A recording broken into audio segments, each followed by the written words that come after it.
Assalamu alaikum. Walaikum assalam. What do you want to do today, Amir? Today is Sunday, Baba. Will you take me to the garden? Of course, my son. Get ready and eat your breakfast. We will go to the garden after that. That's great.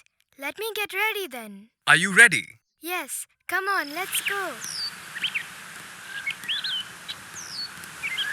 Come, Amir. Let's sit on that bench.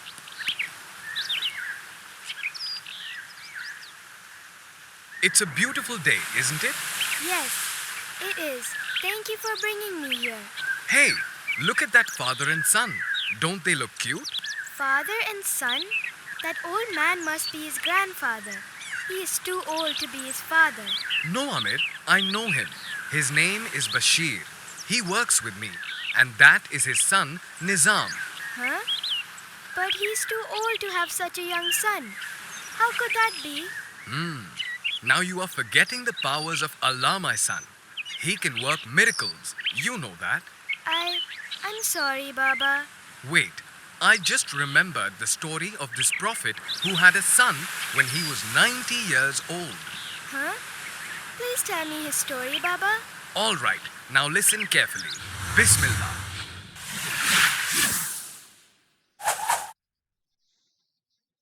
The story of Zakariyah, alayhi salam. Zakariyah alayhi salam was an illustrious prophet of the Israelites. He was one of the descendants of Suleiman. He worked as a carpenter and he led a simple life like most of the other prophets. He had a wife and her name was Al-Yashbi, who belonged to the family of Prophet Harun. The Quran does not provide accounts of the prophet's childhood or youth. Hence, the story of this prophet begins when he was 90 years old. Zakariyah alayhi salam was a faithful follower of Allah subhanahu wa ta'ala, and he was very humble in his behavior. Like his ancestor Ibrahim alayhi salam, the prophet too reached an old age without having any children.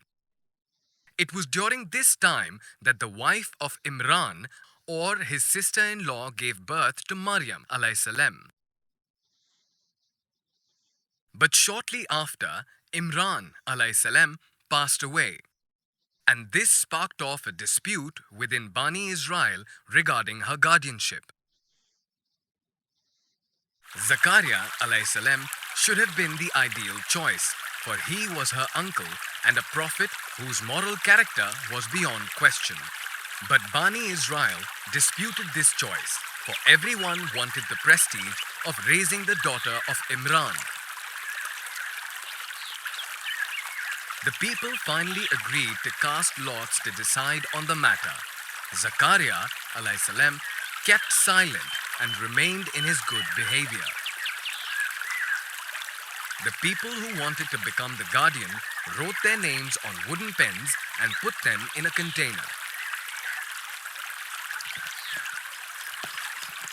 Then, a child was asked to pick one pen from the box.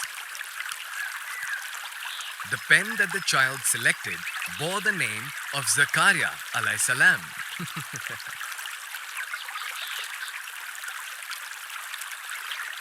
But the people were not happy. Many of them asked for the cast to be repeated. The prophet kept silent and agreed. This time, the claimants all put their pens into the river. It was decided that the pen that would flow against the current would win the guardianship of Maryam alayhi salam.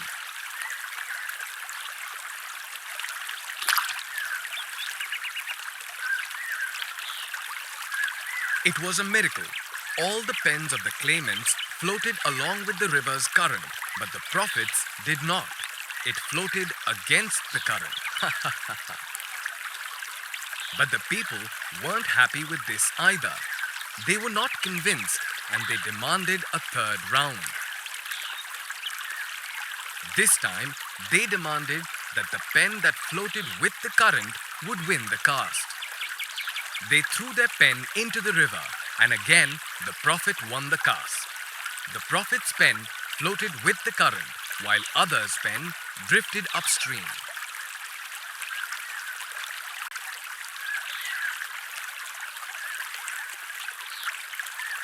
Such is the power of Allah. The people may plot and plan, but what is written will take place. Thus, Bani Israel had no choice but to acknowledge that Zakariyah alayhi salam was entitled to assume the guardianship of Maryam alayhi salam. Maryam alayhi salam grew up as a faithful follower of Allah. Even when she was a child, she was always found in a state of prayer.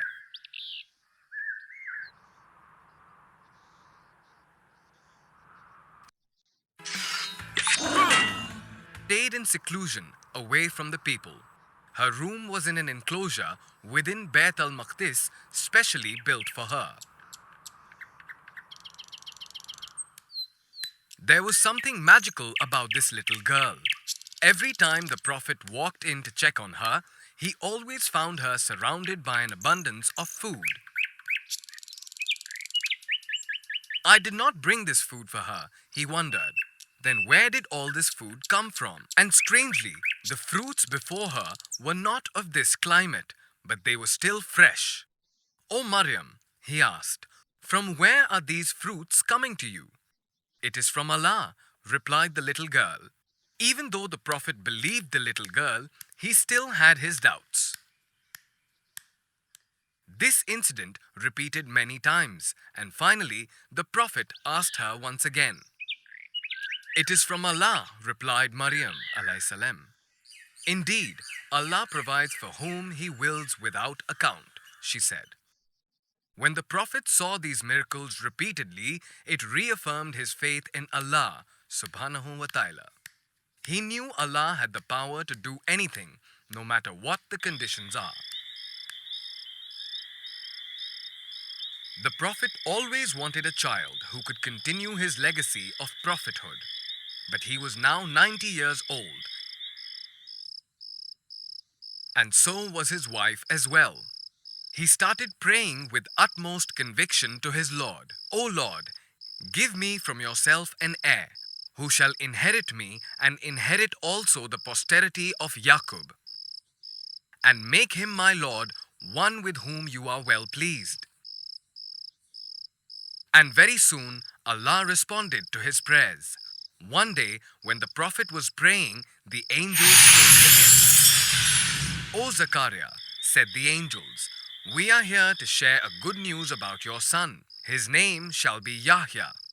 Allah Himself has named him, and this name has never existed in history." But when the Prophet heard this, he got confused.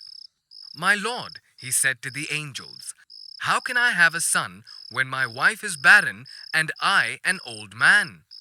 The Prophet said this not because he didn't believe, but it was more of an exclamation of surprise. "Such is Allah.